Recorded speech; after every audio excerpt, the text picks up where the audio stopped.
Hi there. Welcome to the Ohio Department of Youth Services podcast, The Future in Focus. I'm your host, Chaba Sukost. Thanks for joining us here for episode 9 of our journey through juvenile justice. As an agency, DYS is always looking to evolve and advance its efforts to improve outcomes for the youth in our care as well as our staff. Today's conversation will delve into the data the agency collects and how it is applied to advance that mission. Joining me today is our most scholarly panel to date on behalf of our Best Practices Institute. They include Executive Director Dr. Jordan Argus, Policy Administrator Benita Neely, and ACA Administrator Shanequah Frazier. Thank you, everybody. Welcome, welcome, welcome. So before we get into all the wonderful world of data and analytics, let's find out more about our guests here today. Dr. Argus, I know we'll start with you. You have a very interesting blend of experience when it comes to juvenile justice and academics. What are the Cliff Notes there? I began as an in-home counselor. And that idea of how people find themselves, how people get on the path and stay on the path has been the pattern throughout this whole journey. From working in juvenile corrections and probation for Franklin County to eventually becoming a high school principal, knew that helping the adults who are going to be helping kids was a big deal. So I made that pivot into academia, did some work there, training up and coaching up some of the future leaders, and then was able to come to DYS and do a little bit of that same work, but still be closer to the kids. In terms of your role right now, what does the director, the man who oversees the department, what does that entail? Well, a lot of emails. Ultimately, we try to help the agency see what's coming using the data from the past. And so a part of that is how we ensure that we're following our policies, how we ensure that those policies are really making sense and aligning to some of the better practices we know about nationally, but then even seeing what's around the corner. We do that with some pretty awesome teams and subgroups that are inside of the Best Practices Institute. Shanequah, you're next in line right there. Tell us about your background and what you do now currently. Began my career in community corrections and actually spent the majority of my career there, working with men and women, human trafficking victims, addicted individuals, then moving on to juvenile justice. So this was my first experience working with juveniles. Amazing experience, great opportunity. Currently, I am the ACA administrator, or the state compliance and standards administrator, if you will. We'll get to the ACA in terms of the full explainer, the American Correctional Association, a little later on in the conversation. We'll close out the intros here with you, Benita.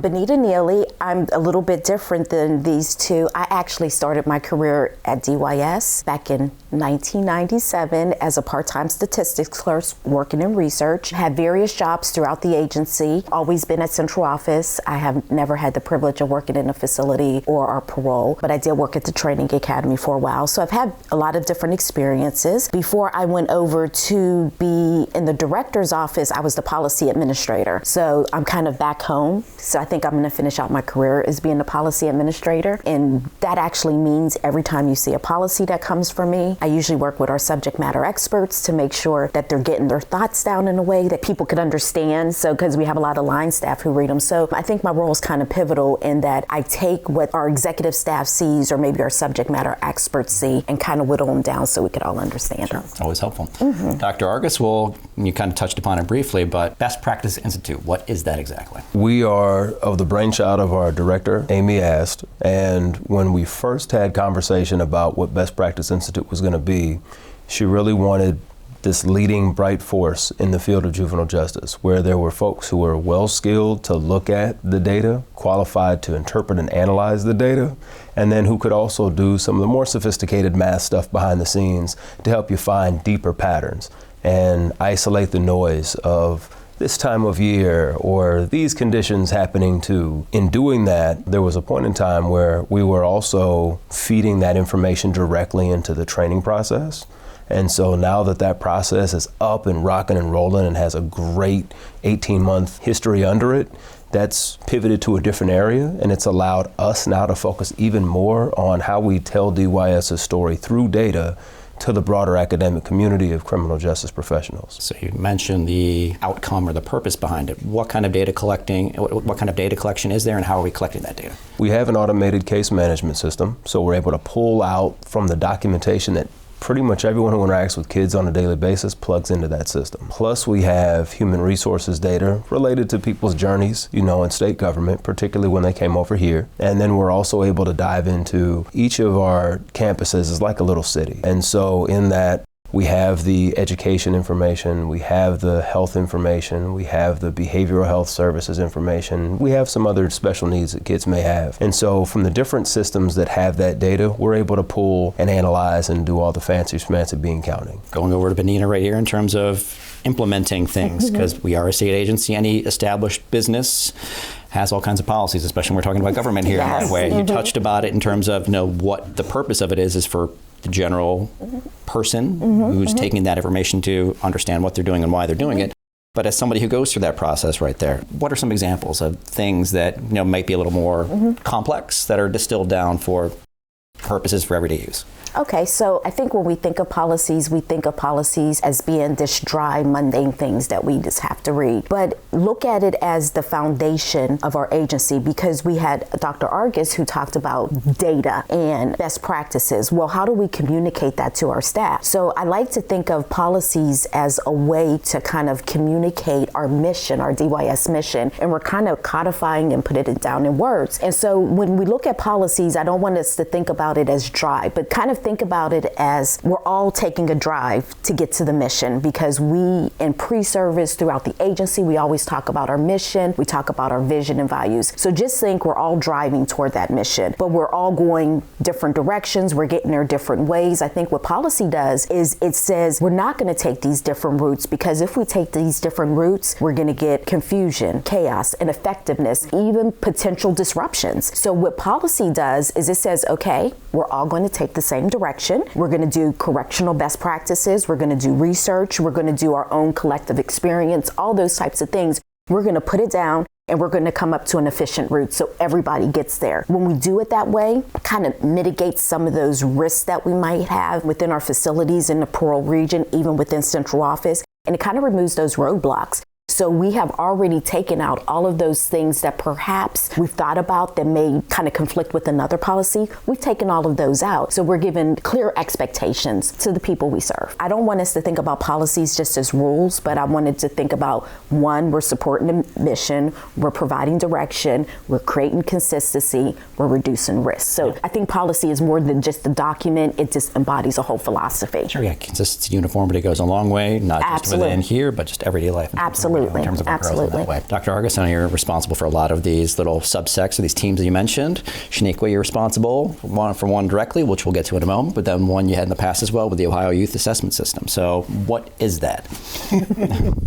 So the Ohio Youth Assessment System is pretty much the guideline for all juveniles who enter and exit. So it doesn't matter whether they're with DYS or not, as long as they're in the state of Ohio, they will have some sort of tool completed. And it's a risk need responsivity, right? The ability for all 88 counties, to identify what risk is and it be consistent across the board, to identify what needs are and it's consistent across the board. And then how do we respond to that? And that is consistent across the board. Some agencies use it as like their primary assessment. We don't, right? We're fortunate enough to have a ton of resources and utilize a battery of assessments. However, the OYAS assessment drives a lot of the policies and things that we do. Current role right now, you touched upon it with the ACA, American Correctional Association. So that's something that is not necessary. Not every agency around the country has to be involved with that, whether it's the adult or the juvenile system. What is the purpose of DYS being associated with them? And I know we're fresh off something that we do every so often to maintain that standard, so to speak. So for the ACA audits, what do those entail? So two-fold question right there for you. So the reason why we do it, first is really the commitment to best practices, right? Pun intended, right? We're the Best Practices Institute. And as an agency, we want to stay committed to best practices. And ACA is nationally recognized for having these certain standards and benchmarks for safety, treatment, and security. So as an agency, even outside of our 3 facilities, our central office, our Bureau of Parole, and our training academy are all ACA accredited currently. So then that means we have the Eagle Award. Yep. Which is great. So then we get to brag, right? Wherever we go, we're like, hey, we're the Eagles or something like that, right? Yes. But we're Ohio. And I would like to think that in Ohio, we set the standard moving forward. But now that I can, stop bragging, bragging on us. ACA also holds us accountable as an agency. What are we doing? Where can we look for areas that need improvement? Benita talked about risk management, and it does provide some of that, as well as a professional recognition, national, international, and then lastly, continuous improvement, right? We're always trying to improve on what we do and looking at what processes maybe work and maybe we need to tweak, we need to leave alone, or we just need to overhaul. In terms of the process, every 3 years, there is the ACA audit for all 3 facilities, central office, parole, training academy. In between there, though, I would like to think that as an agency, we live ACA every day. Sounds great. Yeah. How do we check that? Annually, we do an internal management audit that would consist of myself, a team of auditors. We go in just to make sure that we're following policy, we're following procedures, and we're doing what we say we do.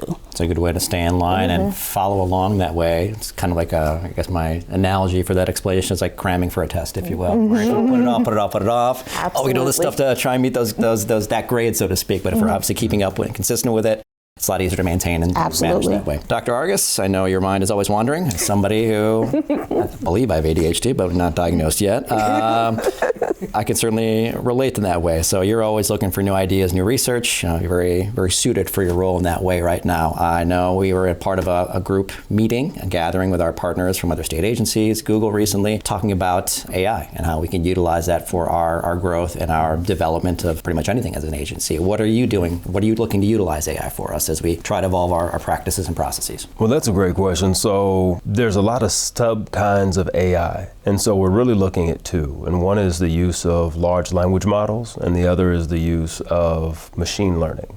And so machine learning is just, think of the tedious tasks that come in life. And so it's the ability to do those tedious tasks really fast and really accurately. I'm talking millions of micro decisions. That's what happens when you want to go and find something from the past to bring it into the future.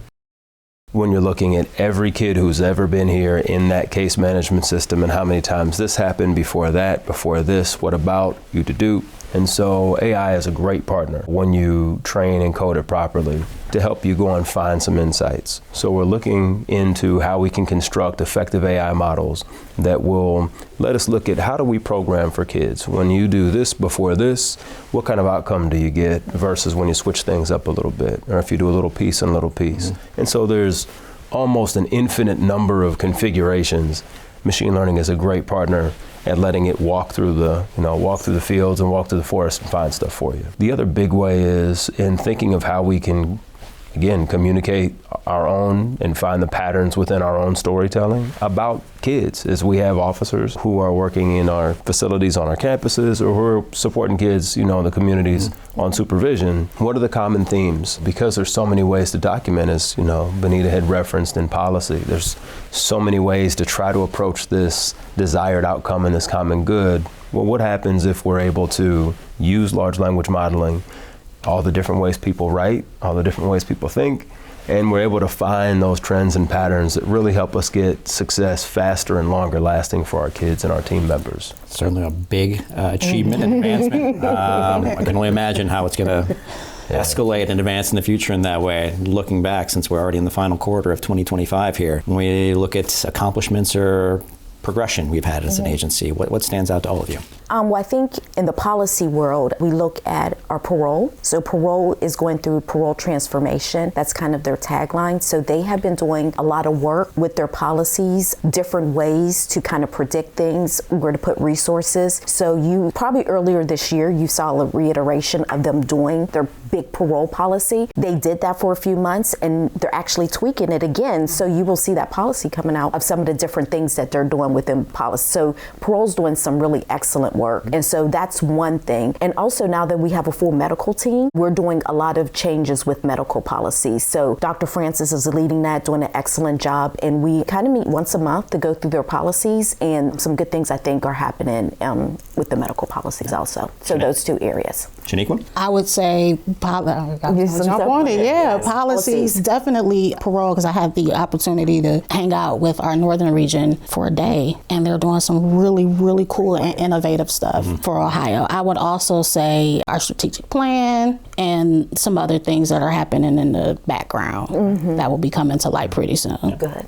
Close it out in this realm with you, Dr. Argus. Anything else on top of AI, IT, that realm? Yeah, we are very much the supporting actors in the Best Practice Institute, and we seek to help make the machinations in between the different divisions smoother and more efficient. And so with that, we were really excited earlier this year to help kick off BUILD. So Buckeye United Industry and Leadership Development program for our graduates and our GED completers. And so the model has several phases, but the big picture is it's really focused on helping kids be ready to go home. And when they're ready to go home, we're very much focused on work. Our population is getting older.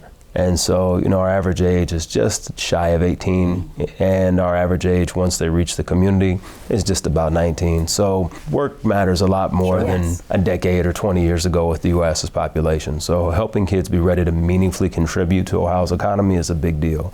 And that's really the principle behind this BUILD program. But we also recognize from the other kind of data we get, which is qualitative, real world feedback from people. We're able to talk to kids, we're able to talk to staff, we're able to look at some of the differences in how they see things and try to find the best path in between. And in that, one of the things we've learned over the years is that when our kids reach the communities, a lot of times they're able to get a job, a second job, a third job, a fourth job. Like, what happened to the first one, though? And so there's a need for some revisiting and cultivation of soft skills. And so the BUILD program starts with that. But there was a lot of research and a lot of partnerships. We kind of manage a lot of the agency's relationships with universities and other research partners and a lot of the larger nonprofit partners. And so being able to work with those folks to bring together and organize a curriculum that would be meaningful to kids, relevant to kids, resonate with kids, but also be something that felt practical to staff too, is something we're really proud of, and that kicked off just at the end of the first quarter of this calendar year. Then the kids wrapped it up as we went into summer, and we've been doing some pre-gaming and some planning for how we kick it back off for this upcoming graduation cohort. It's been a very constant subject throughout all of these episodes because, as you alluded to, it touches so many parts of the agency in that way. And the fact that we're having more and more high school graduates, that means these youth need more and more programming and things to keep them engaged, and we have a tangible path and a tangible concrete skill set that we're applying directly in that way. Obviously goes a long way to give them that momentum once they go out instead of that stop and start that can be so difficult for people in any aspect of life in that way. So looking back, now we look ahead. What about 2026 and beyond has us excited here at DYS? So I think the most exciting thing for me with policies is Power DMS. Power DMS is actually putting some thought and processes into the policy section that they do. So they're coming out with some great enhancements that I don't want to talk about now because I want them to be like really great, and I'm probably going to work with comms to get some things out there. But some of the things that we're looking at is actually filling out forms online, which is something that we don't do. So Power DMS is looking into that. And also our IT is looking into probably a chat bot for us. Yes. So that might be something also that's coming for 2026. And I would be remiss if I didn't talk about our director, and our director is highly committed to policies. So we are working on a process where she is looking at every single one of our policies, every single one of our forms to make sure she has eyes on them. So you will see a lot of policy changes coming out toward the end of November, December, and beginning of January. So those are kind of some of the big things that are happening in policy. Coming down the line, Shanequah?